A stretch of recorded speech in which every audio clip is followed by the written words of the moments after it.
Hello dear loving student, कैसे हैं बेटा आप लोग। एक लंबे अरसे के बाद जो है आज फिर से मौका मिला है आप लोगों से रूबरू होने का। थोड़े से टेक्निकल इशू होने की वजह से बेटा लाइव क्लासेस बन नहीं पा रही थी, पर कोई दिक्कत नहीं है बेटा। सिर्फ 4 दिन बचे हुए हैं, 4 दिन, 4 मई। 4 मई वो आपके जिंदगी का सबसे बड़ा दिन होगा, और होना भी क्यों नहीं चाहिए, क्योंकि बेटा उस दिन आपके सपने जो है वो साकार होने वाले हैं।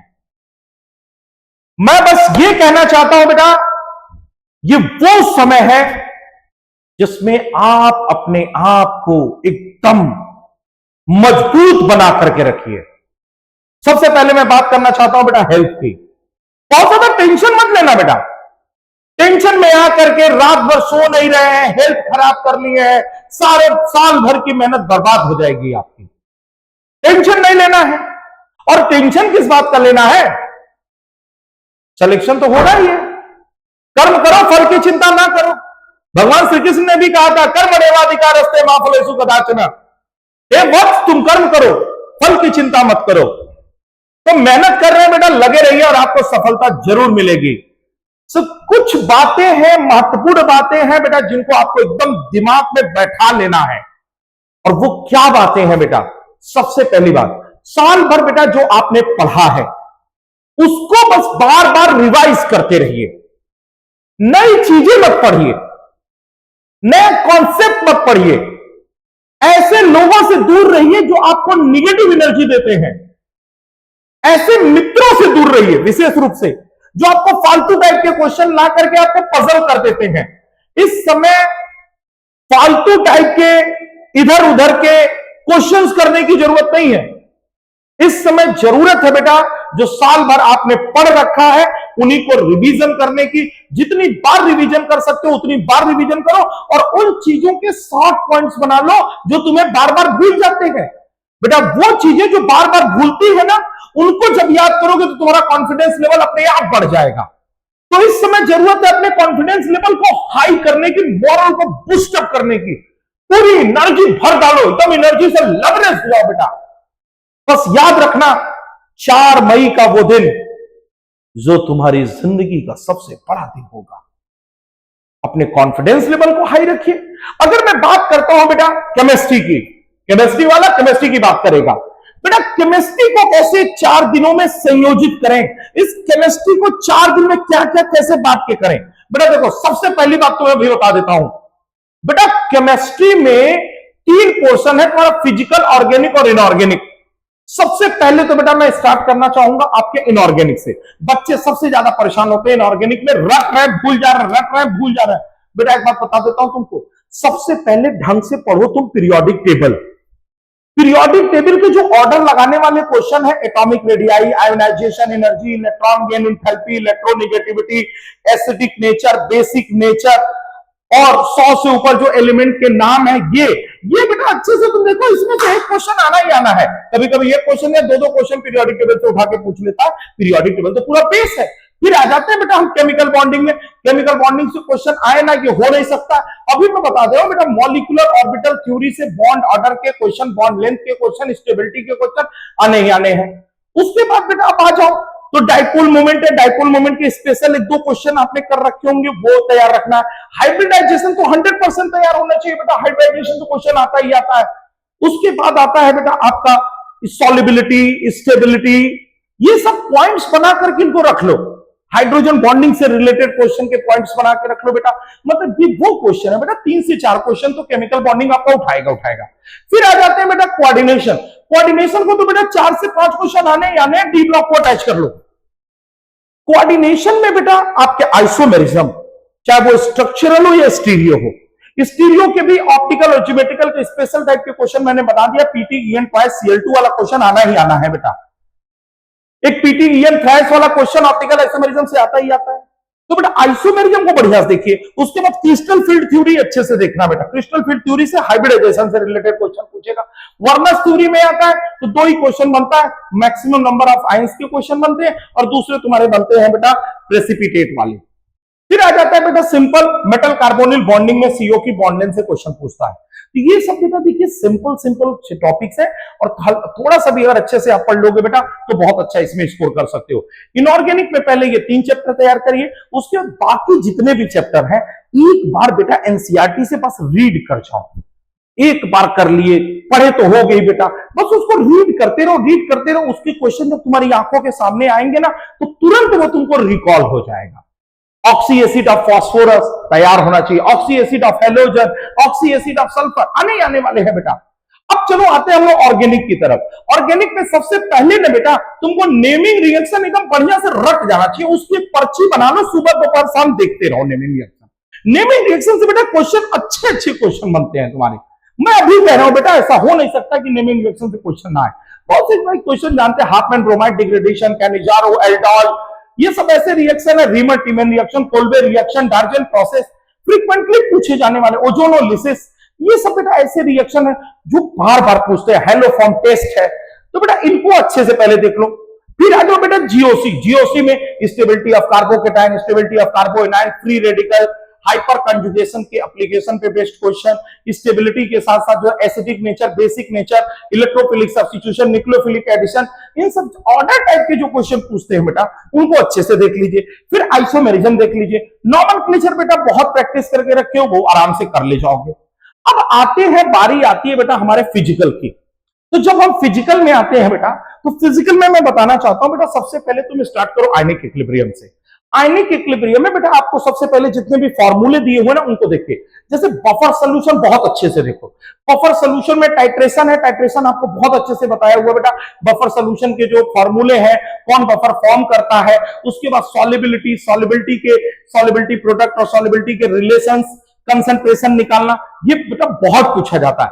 फिर हाइड्रोलिसिस के फॉर्मूले पढ़ लो। फिर पीएच में स्ट्रॉन्ग एसिड स्ट्रॉन्ग बेस है, वीक एसिड वीक बेस का पीएच, फिर दोनों को मिक्स करना। फिर ऑस्टोअल डाइल्यूशन लॉ, तो बेटा इनके फॉर्मूले देख जाओ।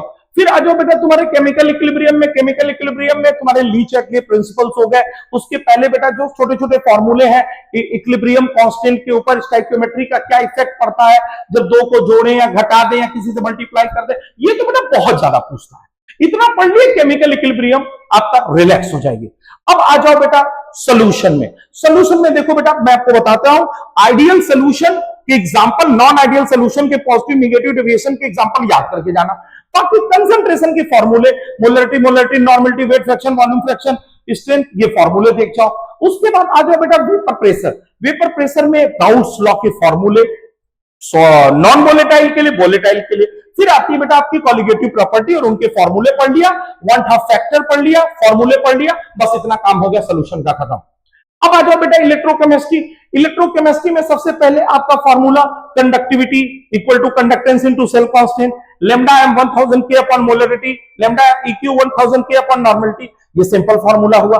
फिर आगे फैराडे लॉ में दो फॉर्मूले, W equal to E upon 9650 I into T, W1 upon E1 equal to WT upon E2, Faraday first और सेकंड लॉ, 1 फैराडे किसी के भी अंदर पास करो, इक्विवेलेंट वेट के बराबर डिपॉजिट होगा। कभी कभी क्या होता है बेटा कि आपको कोई रिएक्शन दे देता है और कहता है कि बताइए इसमें कितनी इलेक्ट्रिसिटी की जरूरत है, तो बेटा change in oxidation number is equal to number of Faraday हो जाता है। उसके बाद बेटा आप आ जाओ नर्स्ट इक्वेशन और इलेक्ट्रोकेमिकल सीरीज, ये बेटा बहुत एकदम फिक्स पैटर्न पे क्वेश्चन इससे पूछे जाते हैं, इसको अच्छे से तैयार होना चाहिए। वो तो छूट जाए लेकिन कोलरास लॉ और उसका एप्लीकेशन गारंटी में छूटे बेटा। जो मैंने बताया है, कोई एक इलेक्ट्रोलाइट दे दिया और बाकी इलेक्ट्रोलाइट का नॉन कंडक्टिविटी दी हुई है, उसको फाइंड करना है, तो जिसकी कंडक्टिविटी फाइंड करती है उसके जहां जहां दिखाई दे उनको जोड़ दो, बाकी को क्या करो घटा दो, क्वेश्चन आना ही बेटा कोलरास लॉ पे।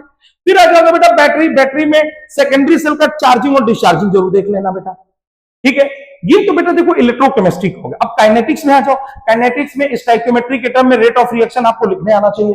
जीरो ऑर्डर और फर्स्ट ऑर्डर के ग्राफ आपको आने चाहिए बेटा। जीरो ऑर्डर का ग्राफ क्या है, फर्स्ट ऑर्डर का ग्राफ क्या है, ग्राफ के साथ साथ उनके जो है काइनेटिक्स आपको आने चाहिए बेटा। उसके बाद आर्हेनियस इक्वेशन आना चाहिए। ये बेटा इसके इंपॉर्टेंट टॉपिक्स है। फर्स्ट ऑर्डर काइनेटिक्स में हमेशा न्यूमेरिकल पूछते आया हुआ है बेटा, ठीक है। ये तो काइनेटिक्स हो गया, सोल्यूशन हो गया, इलेक्ट्रोकेमिस्ट्री हो गया। अब बचा क्या तुम्हारा थर्मोडायनेमिक्स। बेटा थर्मोडायनेमिक्स में जब जा रहे हो ना तो सबसे पहले एक्सटेंसिव और इंटेंसिव प्रॉपर्टी का एग्जांपल याद होना चाहिए।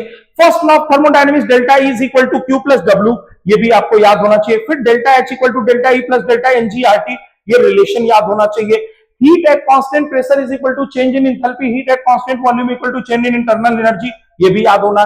फिर हीट कैपेसिटी के सिंपल फॉर्मूले, मोलर हीट कैपेसिटी के फॉर्मूले, स्पेसिफिक हीट कैपेसिटी के फॉर्मूले। अब आगे आ जाओ बेटा तो तुमको मिलेगा वो तुम्हारा स्पॉन्टेनिटी, इंट्रोपी, इंट्रोपी के फॉर्मूले, फेज कन्वर्जन में, रिवर्सिबल रिएक्शन में। फिर लास्ट में आता है बेटा gas energy, delta G equal to delta X minus T delta X. Very very important बेटा, बार बार क्वेश्चन इससे पूछता है। अब आ जाइए बेटा आप इनर्जेटिक्स में। इनर्जेटिक में हीट ऑफ फॉर्मेशन क्या होता है, 1 मोल बनाना है। कंबशन क्या है, 1 मोल जलाना है। हाइड्रोजनेशन क्या है, अनसेचुरेटेड को सेचुरेटेड में बदलना। न्यूट्रलाइजेशन क्या है, 1 ग्राम इक्विवेलेंट एसिड और बेस को कंप्लीटली न्यूट्रलाइज करना है। उसके बाद आ गया हेस लॉ। हेस लॉ में सेटिंग मैंने आपको जबरदस्त बताई है बेटा, हेस लॉ पे क्वेश्चन जरूर पूछ लेगा। ये हो गया तुम्हारा थर्मोडायनेमिक्स। एक तरह से देखिए बेटा पूरा फिजिकल आपका फटाफट रिवाइज हो गया। फिजिकल के सिर्फ फार्मूले देखो, इनऑर्गेनिक में 3 चैप्टर के अलावा एनसीईआरटी देख जाओ, ऑर्गेनिक में नेमिंग रिएक्शन देख जाओ, और कुछ जो इंपॉर्टेंट चीजें हैं बेटा, Fehling test, haloform test, Tollens reagent test, ये सब देख जाओ। रिएक्शन मैकेनिज्म में जो ऑर्डर होता है, माइनस आई का प्लस आई का क्या ऑर्डर है, प्लस है माइनस है, stability, carbocation, carbanion, acidic nature, basic nature, electrophilic substitution, electrophilic addition, nucleophilic substitution addition, इन सब के जो ऑर्डर लगाने वाले क्वेश्चन आते हैं वो अच्छे से तैयार कर लो बेटा। मार्कोनिक रूल पे, एंटी मार्कोनिक रूल पे, ठीक है ना, ये सारी चीजें तैयार कर लो बेटा। केमिस्ट्री में और कहीं टेंशन लेने की कोई जरूरत ही नहीं है। फिजिक्स के फॉर्मूले पढ़ जाइए, एनसीईआरटी के बायो फटाफट रिवाइज करते रहिए बेटा, बस इतना ही करना है। अपने अंदर बेटा निगेटिव एनर्जी को घुसने मत देना, पूरा पॉजिटिव एनर्जी रख करके और अपने इष्ट देवता को याद करके, माता पिता के चरणों को स्पर्श लेकर के निकलिएगा बेटा। 4 मई को आपके झंडे बुलंद रहेंगे बेटा, आपकी सफलता जरूर मिलेगी बेटा। आपको हिम्मत मत हारना, लगे रहना, कहीं भी निगेटिव एनर्जी नहीं आनी चाहिए। और बिल्कुल बेटा एक बार इस वीडियो को जरूर देख लेना। हम सभी लोगों की ब्लेसिंग्स आपके साथ है बेटा, ये याद रखना। सूर्य सर की आवाज हर समय आपको सुनाई देती रहेगी, आपका मोरल बूस्टअप करती रहेगी, आपके एनर्जी को बढ़ाती रहेगी। एग्जामिनेशन में सारी चीजें लेकर के बेटा जरूर पहुंचिएगा, टाइम से पहुंचिएगा बेटा। एक वीडियो में और बनाऊंगा जो एग्जामिनेशन से रिलेटेड होगा कि हमें क्या क्या करना है।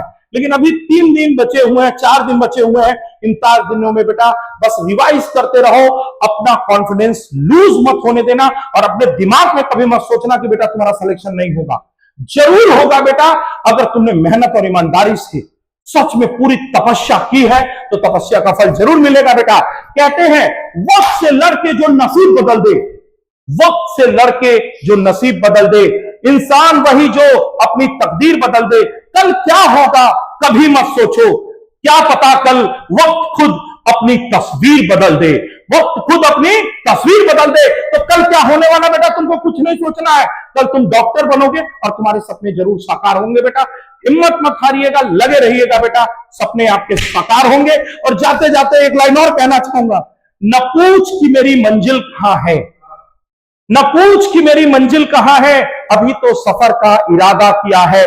न हारूंगा हौसला चाहे कुछ भी हो जाए, ये मैंने किसी और से नहीं खुद से वादा किया है। तो बेटा अब तुम्हारी मंजिल डॉक्टर बनना है, मेडिकल कॉलेज है, और इस चीज को बेटा कभी भूलना मत। अर्जुन की निगाहें जिस तरह से मछली पर थी, वैसे ही तुम्हारा निगाहें जो है उस मेडिकल कॉलेज की एक सीट पर टिकी होनी चाहिए बेटा, और तुम्हारा सपना जरूर साकार होगा। You are my rockers and you have to rock. All the best my dear, just rock. Thank you so much बेटा, मिलते हैं फिर अगले वीडियो में।